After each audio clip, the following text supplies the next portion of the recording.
بسم اللہ الرحمن الرحیم۔ اذان دو اور وہ اذان اللہ اور رسول کی طرف سے ہو، اسی کا نام سورہ برات ہے۔ جاؤ جا کے اذان دو اور کافروں اور مشرکوں سے کہہ دو آج کے بعد ایک کافر اور مشرک خانہ کعبہ میں نہیں آ سکتا، قدم نہیں رکھ سکتا۔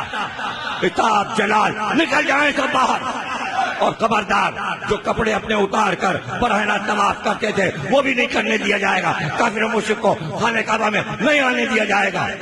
اللہ جلال میں ہے، اب اگر کوئی مشرک اور کافر کو مکے میں بلا لے تو وہ عتاب سے بچے گا؟ نہیں آ سکتا، منع ہے۔ مکے مدینے میں کافر و مشرک نہیں آ سکتے، اسی لیے علی نے اپنا دارالحکومت مدینے سے ہٹا کر کوفہ بنایا کہ باہر والے، چائنا والے، ہند والے، سندھ والے جب آئیں گے کلمہ پڑھنے تو پہلے جب آئیں گے تو کافر ہوں گے، تو وہ روضہ رسول کے پاس سے گزریں گے۔ اللہ نے منع کیا ہے حرم میں کافر مشرک۔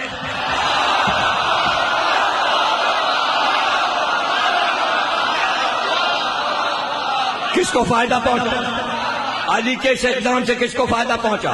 فائدہ یہ پہنچا کہ علی کے بعد کسی عرب بادشاہ نے دارالحکومت پھر مدینے کو نہیں بنایا۔